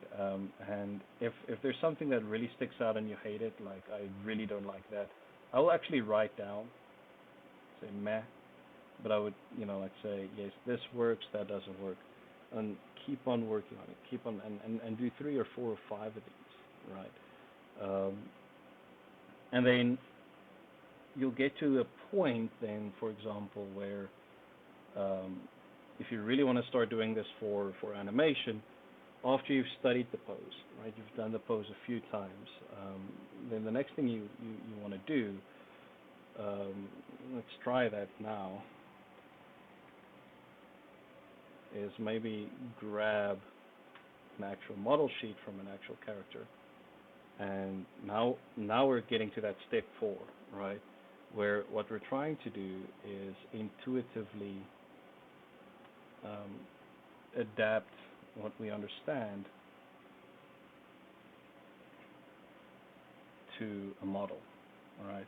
So we're going to try and do the pose I've got referenced, but with Chell over here.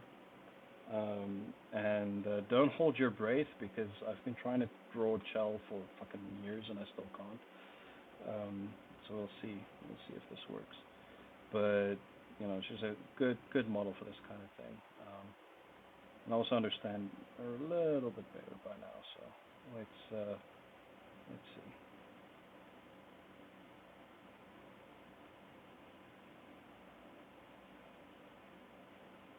Her hips are about, so her hips are like that big triangular shape, right?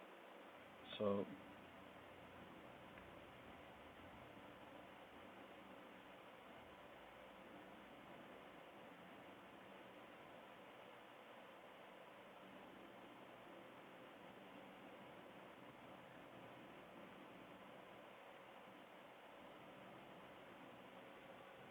let's just grab this and just move it up. There we go.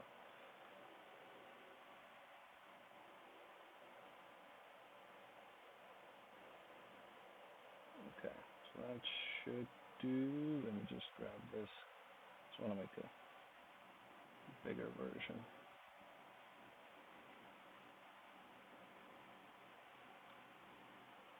So I'm just going to focus on the body.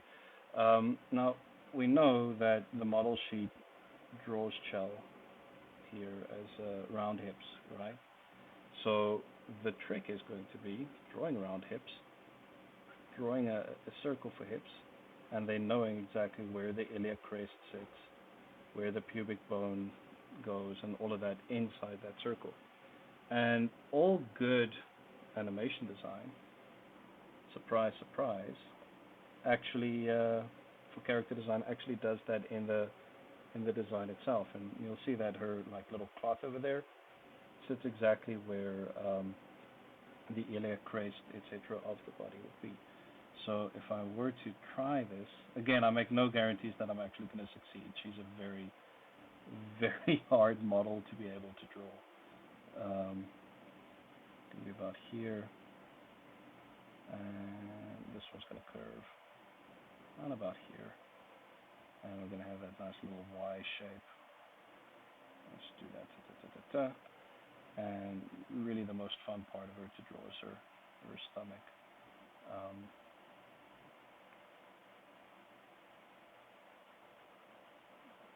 Something like that. And the chest, her rib cage is very narrow. Something like that. And I'm just going to add that little bump in here for the model here. And then like really, really nice broad shoulders.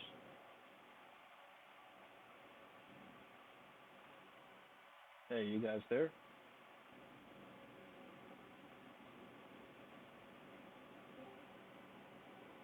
Hello?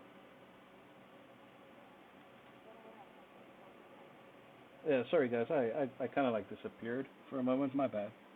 Anyway, what I was gonna say is, I'm just knowing that she's got that very nice round broad shoulders over here, that contour over here, and the hips, very very typical steak knife. So I'm just gonna keep it.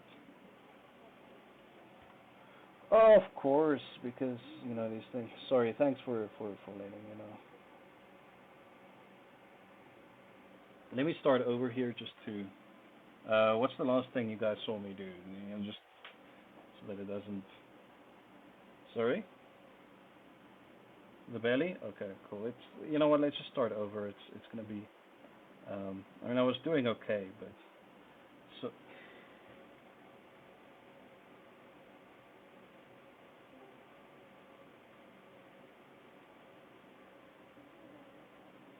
I don't know. I'm gonna blame Gremlins. Um,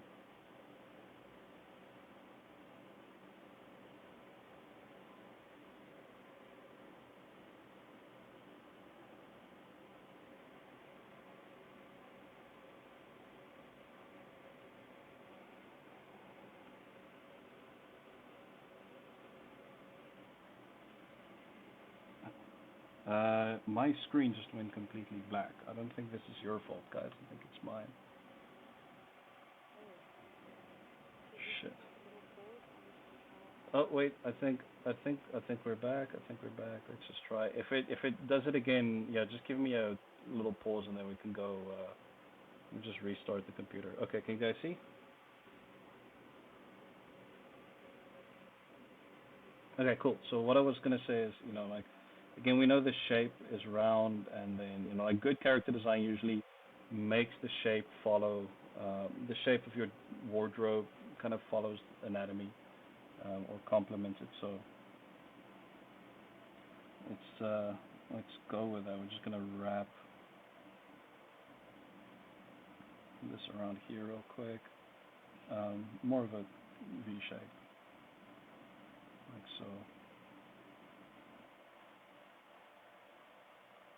something like this, and the back of this curve is like where the sacrum would be, so we can actually do that and know, okay, that's where the belly button would be. So it curves a little bit. I'm just going to add a little bit of muscle to it there, and then the rib cage, I'm just going to adjust a little bit. It actually overlaps like so over here. Right, so we know that's more or less what the rib cage shape would be, and then we add that little figure eight for the shirt and this top curve over here, like so. And then she's got the very elegant but very broad shoulders, um, like that. And then the face I'm not even going to bother with because it's really hard to do. And I want to try and look cool, not incompetent.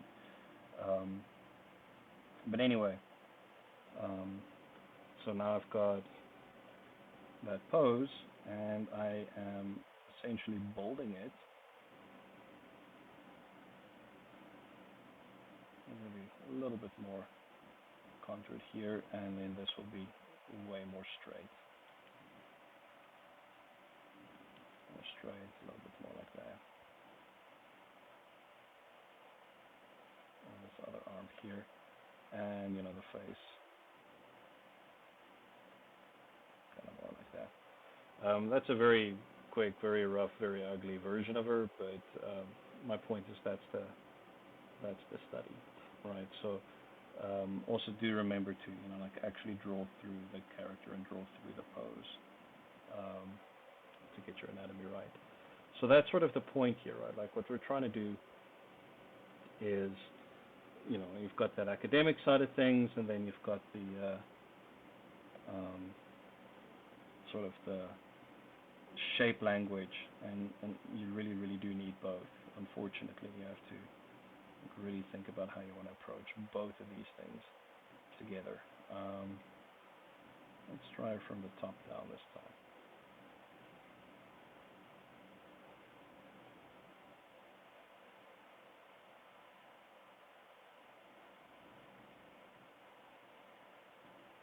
and straight on that side. Let's drop that down. I'm going to do this one more time. Hopefully this time it actually looks a little bit better.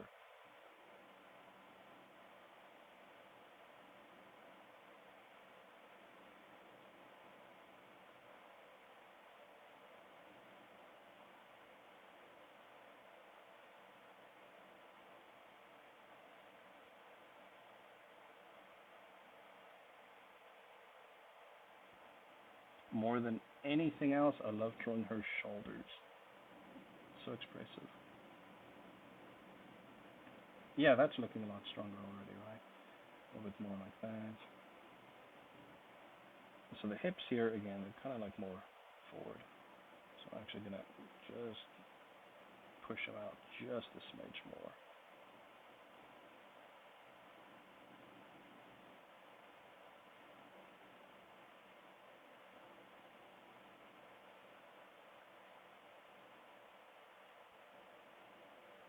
And this is just going to go straight down. We're not going to try and, make a pin-up out of this. And then we just want to find that other hand.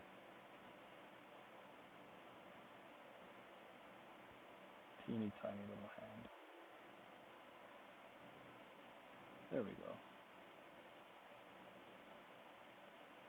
So, yeah, as you guys can see, right, what you're doing here is you are drawing in iterations. And you have to draw, make a mistake, do any drawing. Don't try and erase, don't try and fix the drawing. If you have to fix a drawing, right, like once I've made this, what I will do is I'll now make my corrections on top and say, yeah, this can be a little bit rounder, this can taper out this way, this can sharpen in a little bit. So I'll take a black or a red pen, and on top of what I'm doing, I'll make my corrections. I'm not going to erase. I want to see my mistakes, because I'm not going to learn if I don't see anything. Right, and let's just add that elbow where it needs to be here. Right, and the fun part of this, now I can start going back and forward. I've now done my shape study, I've now done my academic study. Now let's figure out what this is going to look like. Right, so let's make a bucket, and then we start the whole process over again to deepen our understanding of what we're drawing. And I'm going to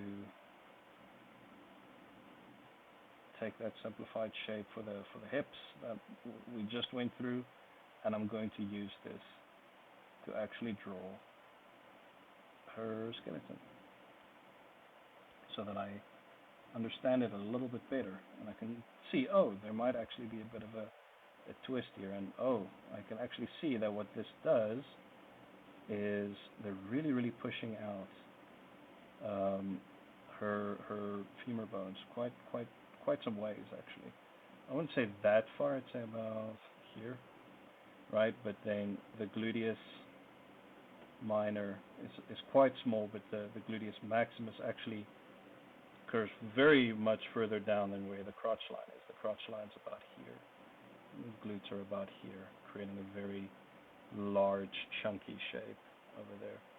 And from here I can see, oh, okay, cool. So she really does actually have a very classical female rib cage, right? It's actually quite small and very narrow, like this, but with very realistically proportioned shoulders, and like a really strong lateral muscle that creates a straight line. So that's the process, right? And that's really what you want to do, guys. You want to start with a clear anatomical understanding, break this down into shape that makes sense to you, then study the shape of it yourself, and then break that back down into an academic understanding, and go back and forth like this the whole time. And I know that sounds incredibly tedious, But I guarantee you, doing what I'm doing right now, if you take a look at people like TB Choi, who, her skill level far exceeds my own.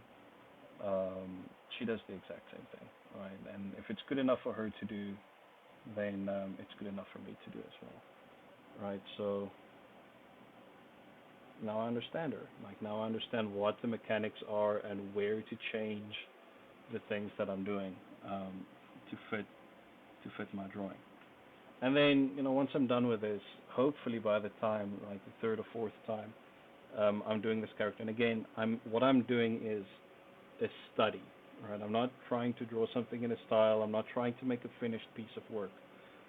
I'm trying to study. So I'm putting aside aesthetics, right? If I only wanted to do aesthetics, well, cool. Then I'll only focus on aesthetics, and I'll actually not learn anything. I'll just learn how to draw aesthetics. But once you really start doing like these kinds of things, let go of your desire to draw a good drawing, and instead embrace the idea that just maybe what you want is to learn something instead.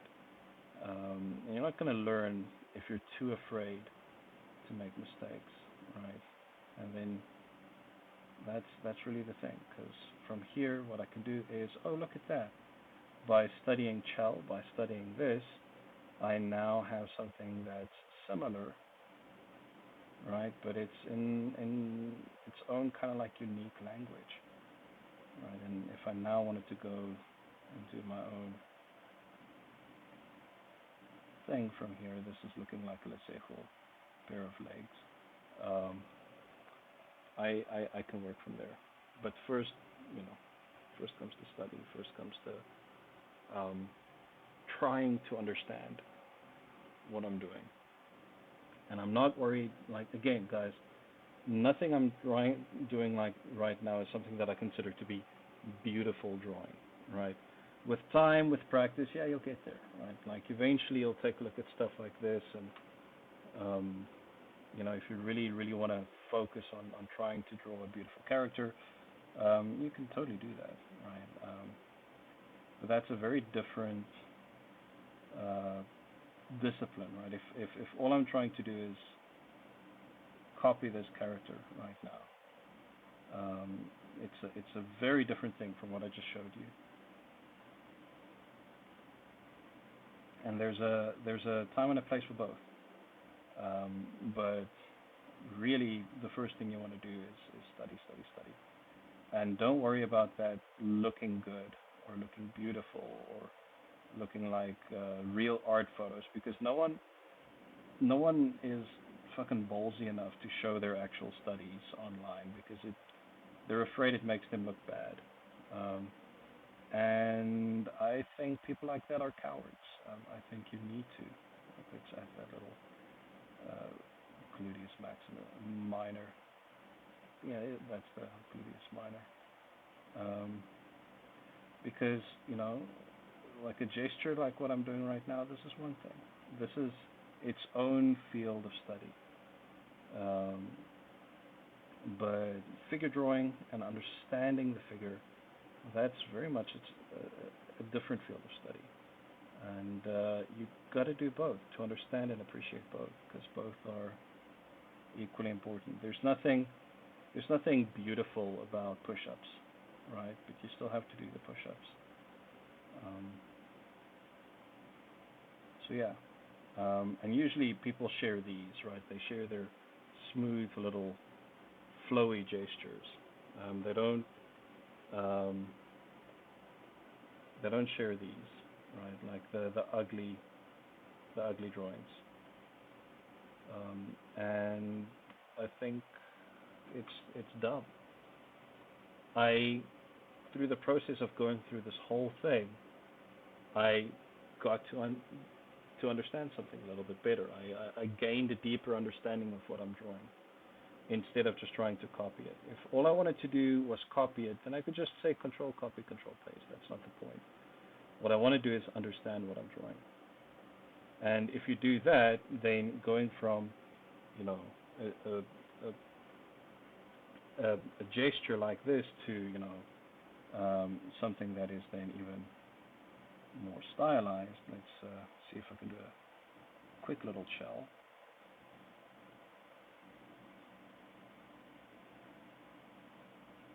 That's even more stylized. It's your tiny little feet.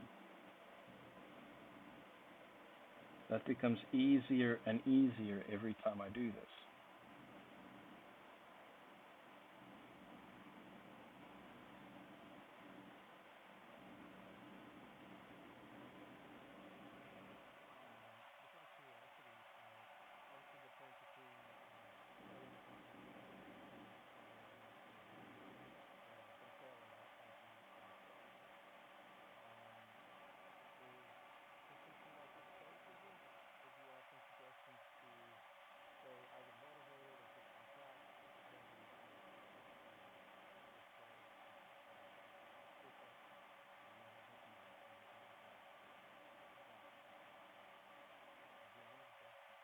Oh, man, that's a good question. You kind of like hit the nail on the head with the stoicism thing.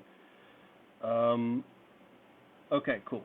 So again, guys, please, this is honestly just my opinion, okay? And different strokes for different folks, and different, like methods work for different types of people. But I'm a big fan of this martial artist called Gordon Ryan. He does jujitsu, very good jujitsu guy. And he made a good point this one time in a video where someone asked him like, how do you stay motivated and keep on working? He said, if there's anything external that you need to stay motivated in your training, then you don't deserve to be the best. Um, and that's really, really harsh, right? But it's true. I really believe that. If you're looking for motivation, um, stop, right? Don't do this. Don't be an artist. What I'm doing right now is the motivation. What I'm doing right now, the practice, is the reason I'm doing it. It is both the thing that I reward myself with and the thing I get to be rewarded, to aim towards with the reward. Um, so you really have to be stoic about it. You just have to put in the hours. And if you need some sort of like hype man or something, what happens when that hype man is gone? Right? What happens when you have a bad day? What happens when, like the power goes out or the stars don't align? Well, on that day, you're not getting paid. If that's the thing that you relied upon, something external, if that's what you relied upon to learn and teach yourself how to draw, well then, excuse my French, but you're fucked for 70% of your life, because those aren't things you will ever have control over. You can't make other people motivate you, right? So you have to just push through. If this is something that you want, then want it and go for it. There's no other way around it. If you want to learn how to draw a straight line, practice drawing a straight line. If you want to learn, how to draw with your shoulder, there's really just one way to do it: draw with your shoulder, and that should be its own motivation. And I know that's harsh, a harsh thing to say, especially in our like current culture, where we want to support each other and high five each other and help each other grow, and all of that's perfectly valid, and it's really something that we want. But man, it starts with you. It really, really does start with you. And because when no one else gives a damn about your work, you're the one who needs to give a damn about your work. Um, Otherwise, why are we doing this, right? I sure as fucking hell do not work in animation for the money, right? None of us do. So what am I doing this for? And if I need some sort of external validation, just quit. Stop now, and like I don't know, become a motivational speaker or something, or start a Twitch stream, or something. But don't do this job. Just don't. Be stoic, push through, and if you want to be the best, you should not rely on any other motivation other than your own. You really, really shouldn't. It's amazing to have it, right? To have friends that support you and have your back, and a community like this one to help you grow. Oh man, it's a godsend. It's a blessing. But it's not supposed to be the thing that gets you up in the morning, right? Like you really, really need to do this on your own. That's, guys, that's my opinion. Like, take it or leave it. Cool. All right. Anyone else?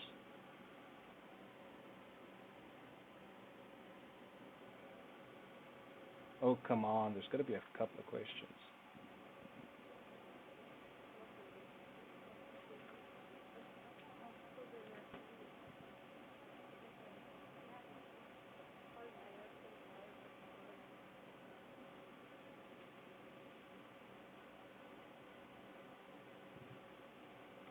Oh, good lord.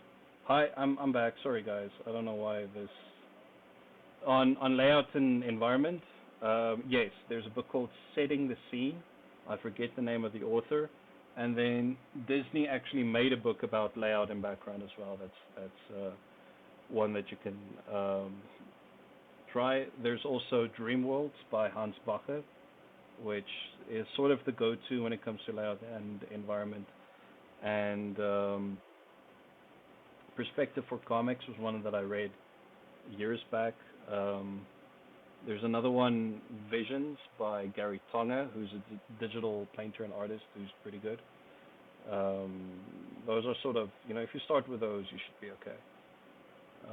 Like work through those, and start with Setting the Scene. I think is usually a good one to start with.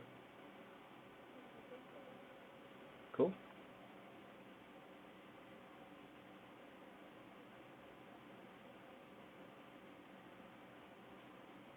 Ginny, you said find an art nemesis. Yeah, yeah. Mine was called Lesego Foster, and the two of us used to sit outside and smoke and just fucking draw. I really, um, I really owe that guy a lot. Um, that is something that I will say. I just said it's all about you and it's all about yourself, but if you can find yourself a good friend and all you guys want to do is draw better than you did yesterday, that's a godsend. It really is.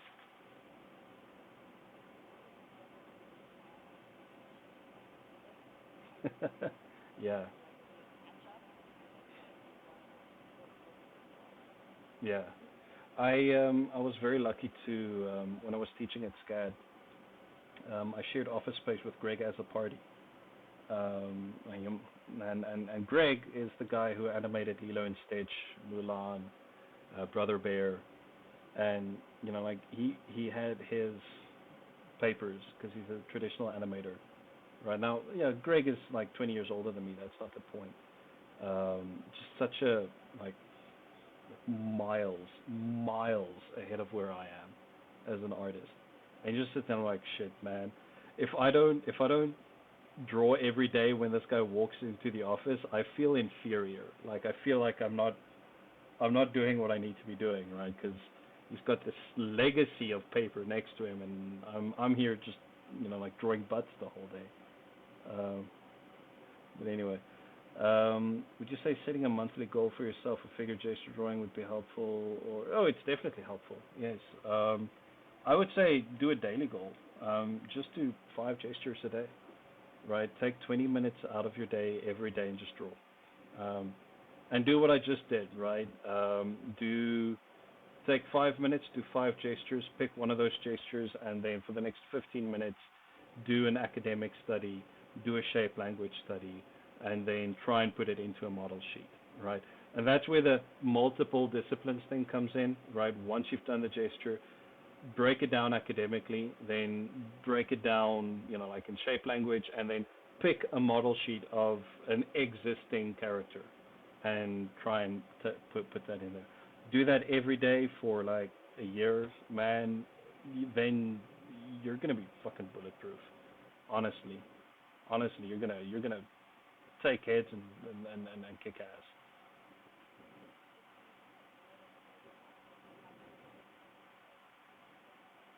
Mm.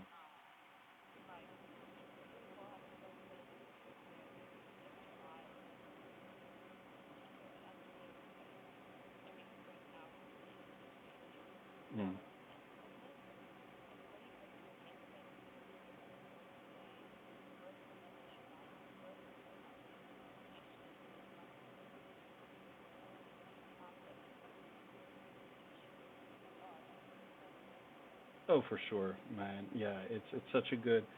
And Jenny, you really like hit the nail on the head there with doing it as a community thing. Again, putting my foot in my mouth about, yeah, you're on your own and you need to be able to work. Yes, you are on your own and you need to be able to motivate yourself. But if you are in a studio where that culture is promoted and there's a like a healthy culture of growing in art, man, it's hard to beat. You're gonna be lonely for most of your art career. That's just how it is. But if you're lucky enough to like walk into a studio like this, it's a good day.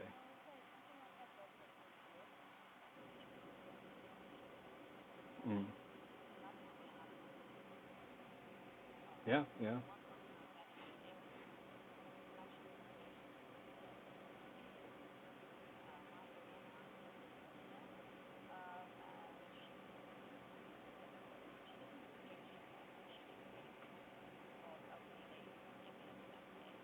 Ach, lekker.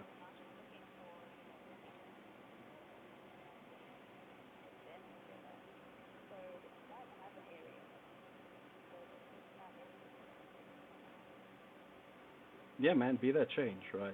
Like that's the only way we push this forward. And I will also add to that, guys. Just understand that the 9/10 of the studio you work for don't give a shit about you as an artist. They don't care how good you are, right? I know that's a terrible thing to hear, but it's true, right? They do not care about your talent as an artist. They care about your ability to make the thing that they are paying you to make, right? So if you want to grow as an artist, if you're lucky, the studio that you work at is going to let you do that. Usually, that's not going to happen.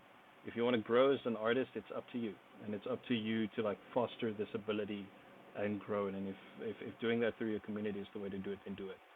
Because, right, like Triggerfish doesn't care how good your anime eyes are, unless suddenly they need to make an anime, they will never care, right? So, and of course not, because that's not what they're paying you to do, right? So be like be that change and be that growth for yourself and the people around you. Because as fun as this industry is and as rewarding as it is, it can also suck your talent out of you if you're not careful.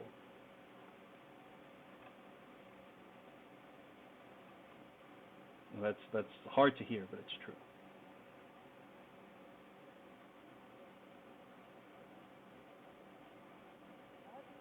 Oh, there we go.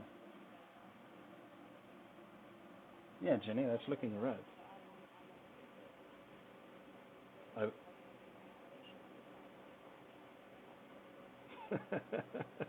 I am I'm flattered.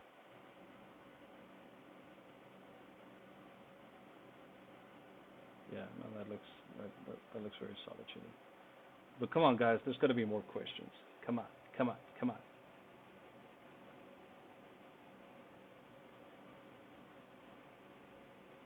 Anyone else?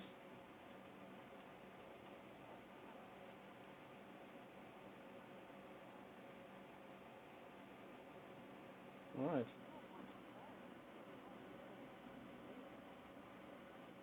I like the Hipponosaurus over there. It's pretty cool.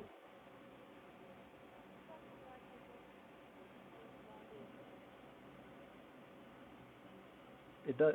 Now that you say it, now that you mention it, I should add one of those for the chipping away Jujutsu comics.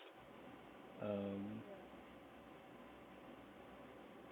that is a beautiful butt. I very much approve.